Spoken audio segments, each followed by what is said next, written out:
5:30 को ऑफिस ख़त्म होने के बाद मैं सीधा घर नहीं गया था, क्योंकि मुझे मेरे दोस्त का फ़ोन आया था, जिसने मुझे राजा रानी वड़ा पाव की शॉप के सामने मलाड में रुकने के लिए कहा था। उसे कुछ शॉपिंग करनी थी, इसलिए उसने कहा था, तुम रुकना, साथ में जाएंगे। हम दोनों हमेशा एक साथ ही शॉपिंग करने जाते थे। उस शॉप के पास पार्किंग के लिए प्रे ले ली। कुछ लोहे के एंगल लगाए हुए थे। मैं उन्हीं पर चढ़कर बैठ गया और अपने दोस्त का इंतजार करने लगा।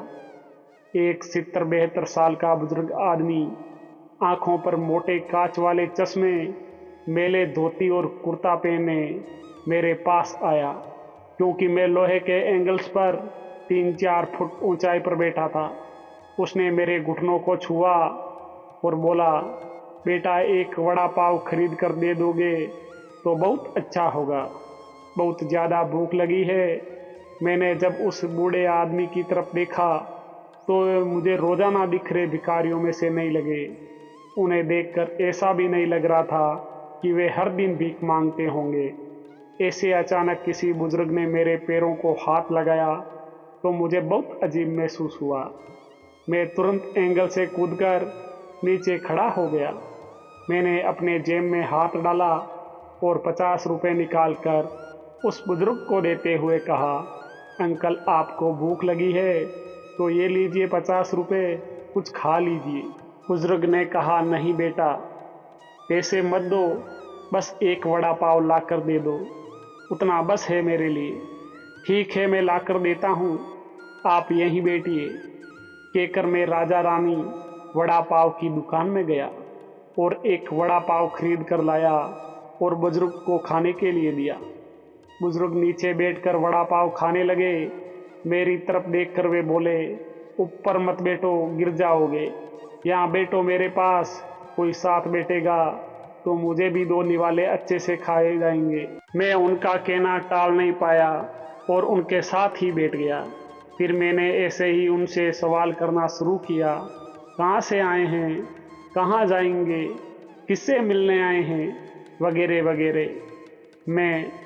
मैं नागपुर से आया हूँ, एक छोटे से गांव में रहता हूँ। यहाँ मुंबई में मेरा तुम्हारे जितनी उम्र का एक बेटा है, एक बड़ी कंपनी में इंजीनियर है, उससे मिलने आया हूँ। 2 साल पहले उसकी शादी हुई, लव मैरिज। बहू पढ़ी लिखी है, नए विचारों वाली। उससे सास ससुर यानी कि हम पति पत्नी गंवार लगते हैं, इसलिए हमारे साथ रहना उसे अच्छा नहीं लगता। इसलिए बेटा अब अलग रहता है, यही मुंबई में 2 सालों से। परसों मेरे इस मोबाइल पर उसका फ़ोन आया था, कह रहा था अमेरिका में नौकरी मिली है उसे, बीवी को लेकर जा रहा है अमेरिका 10 साल के लिए। यहाँ मुंबई में था तो 6 महीने से एक बार आता था हम बूढ़े बूढ़ी को मिलने के लिए। अब इतने दूर प्रदेश जा रहा है, एक बार मिलने के लिए आओ। बोला तो अब समय नहीं बचा है, परसों फ्लाइट में बैठकर जाना है, कहता है। अब 10 साल के लिए जा रहा है, पता नहीं तब तक हम जिएंगे या मरेंगे, इसलिए सोचा खुद ही जाकर उसे मिल लेता हूँ। कल शाम से एयरपोर्ट को ढूंढ रहा हूँ, लेकिन यहाँ के लोग कहते हैं कि इस एरिया में एयरपोर्ट है ही नहीं। बुजुर्ग ने एड्रेस वाली चिट्ठी मेरे हाथ में देते हुए कहा। उनकी बात सुनकर मैंने कहा, लोग सच कह रहे हैं, एयरपोर्ट यहाँ नहीं है, सांता क्रूज में है। बुजुर्ग ने मेरी तरफ देखकर कहा, लेकिन परसों जब बेटे का फ़ोन आया था तो उसने ही ये पता लिखवाया था मुझे।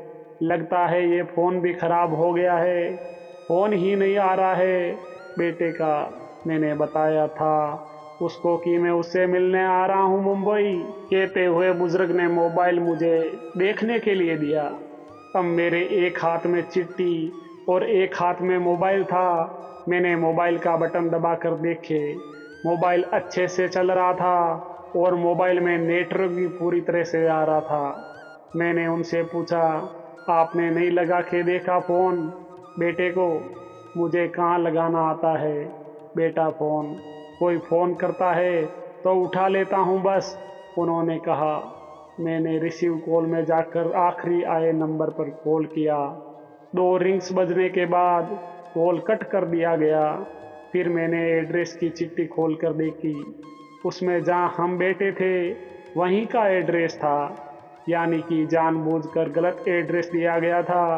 मैं समझ चुका था कि गलत पता देकर लड़का अपने माँ बाप को टाल रहा था और अब वे उनका फ़ोन भी नहीं उठा रहा था। मुझे ये भी मालूम पड़ चुका था कि वे जिस प्लेन में सवार हो चुका था ये प्लेन कभी भी उसके माँ बाप की दिशा में उड़ने वाला नहीं था।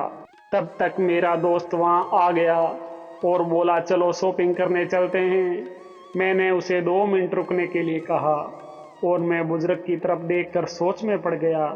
मैं समझ नहीं पा रहा था कि अपने बेटे की तरफ से होने वाली धोखेबाजी को ये बुजुर्ग समझ नहीं पा रहे थे या फिर खुद का बच्चा उनके साथ ऐसा व्यवहार कर सकता है, ये वो स्वीकार नहीं कर पा रहे थे। मैं बुजुर्ग से बोला, अब तक तो आपका बेटा जिस प्लेन में बैठा है वह उड़ चुका होगा।